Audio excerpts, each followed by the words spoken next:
वंदे मातरम। आप सभी का मेरे इस चैनल नॉलेज एसोसिएट में हार्दिक स्वागत है। Taper theory. टेपर थ्योरी के पार्ट 1 का आज का हमारा टॉपिक है इंट्रोडक्शन ऑफ टेपर।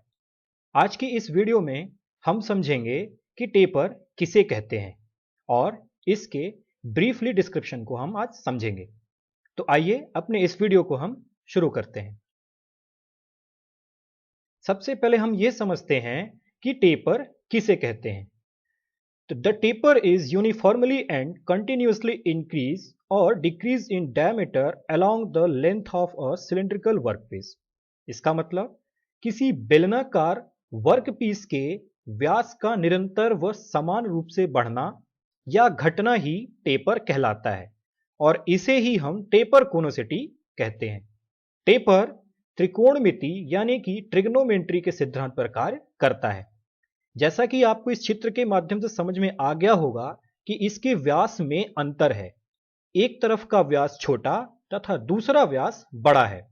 इसी निरंतर व समान रूप से घटने या बढ़ने को ही हम टेपर कहते हैं। अब हम ये समझ लेते हैं कि टेपर के एलिमेंट या फिर टेपर का प्रोफाइल होता कैसा है। आपके सामने एक टेपर का एक मैंने एग्जाम्पल लिया हुआ है जिसमें जो बड़ा व्यास है कैपिटल डी, बड़े व्यास को कैपिटल डी के नाम से जानते हैं। इसे इंग्लिश में हम मेजर डायामीटर भी कहते हैं।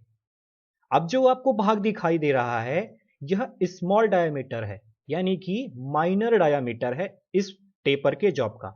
हालांकि चूंकि इस जॉब का टेपर जहां पे भी आपको डी वाला भाग दिख रहा है या छोटा डायामीटर दिख रहा है, वही भाग बीच में जो आपको लाइन दिख रही है वो एक्चुअली में वो टेपर की माइनर डायामीटर है।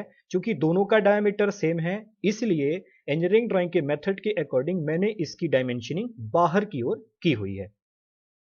अब आपको जो दिखाई दे रहा है स्मॉल एल, इसे हम टेपर की लेंथ कहते हैं। यानी कि जितनी दूरी में टेपर काटा जाएगा उसे हम taper length cap small L से हम जानेंगे। कैपिटल एल यह टेपर यानी कि जिस भाग पर या जिस पार्ट पर हम टेपर काट रहे हैं उस पूरे पार्ट की यानी कि उस पूरे के पूरे जॉब की लंबाई होती है। अब हम समझ लेते हैं कि इस टेपर को मान लीजिए हमने अभी आपको एक लाइन दिखाई दे रही है, इस लाइन को मैंने इस टेपर से डिवाइड किया तो ये हमारा जो एंगल बन रहा है, जो इस प्लेन सरफेस से जो रेखा खींच के आ रही है, जो ये एंगल दिखाई दे रहा है, इसे हम थीटा बाई 2 कहते हैं। क्यों कहते हैं? क्योंकि जितना टेपर ऊपर की ओर बनेगा उतना ही टेपर नीचे की ओर होगा। इसी को हम theta by 2 into theta by 2 is equal to theta कहलाता है। यानी कि आधा प्लस आधा इज इक्वल टू 1 होता है। उसी अकॉर्डिंग ये theta by 2 plus theta by 2 is equal to theta होता है। इसी थीटा को हम टेपर का इंक्लूडेड एंगल कहते हैं। आइए इसे हम और ब्रीफली समझ लेते हैं, जिसे हम टेपर रेशियो से आज समझेंगे। क्योंकि आपको अभी मैंने बताया कि हमारा जो टेपर होता है वो ट्रिग्नोमेट्री यानी कि त्रिकोणमिति के सिद्धांत पर कार्य करता है और त्रिकोणमिति एक समकोण त्रिभुज पर डिपेंड होती है। समकोण त्रिभुज जिसका दो भाग आपस में यानी कि दो भुजाएं आपस में 90 डिग्री के कोण में बनी होती हैं, उन्हें हम समकोण त्रिभुज कहते हैं। तो आपको इस समकोण त्रिभुज में तीन भुजाएं दिख रही होंगी, जिसमें से पहले भुजा का नाम है ए बी, दूसरे भुजा का नाम है बी सी और तीसरी भुजा का नाम है ए सी। यानी कि इस पे 3 पॉइंट ए बी और सी आपको दिखाई दे रहा है, जिसमें ए बी लंबवत यानी कि परपेंडिकुलर होता है, बी सी आधार यानी कि बेस होता है और ए सी हमारा कर्ण होता है। अब चूंकि मैंने टेपर के एक हिस्से को आपको इस पे दिखाया है, यानी कि यहां पे यदि हम थीटा की बात करेंगे तो ये थीटा बाई 2 हो, एक्चुअली में ये थीटा बाई 2 ही है। तो हम जानते हैं कि ट्रिग्नोमेट्री में लंब बटे आधार सूत्र होता है टेन थीटा का।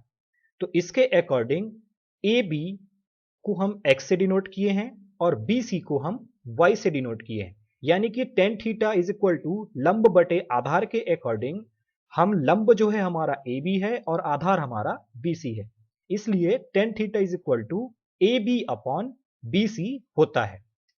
अब इस x को यानी कि इसे हम टेपर की हाइट भी कह सकते हैं। इस x की वैल्यू को निकालने के लिए हमें एक फॉर्मूले का उपयोग करना पड़ता है जिसे हम टेपर रेशियो कहते हैं, जो कि d minus D upon L होता है, capital D minus small d divided by L। इस x रेशियो y को निकालने के लिए, इस टेपर रेशियो को निकालने के लिए d minus D upon L का उपयोग हम करेंगे, जहां पे capital D major diameter, small d minor diameter और L टेपर की लंबाई यानी कि बेस की जो y की वैल्यू है वो L की वैल्यू होगी। कैसा लगा हमारा ये वीडियो कमेंट सेक्शन में जरूर बताएं। हमारे आने वाली वीडियो के साथ बने रहें। जल्द ही मिलेंगे हम आपसे हमारे आने वाली अगली नई वीडियो में। तब तक के लिए जय हिंद, वंदे मातरम।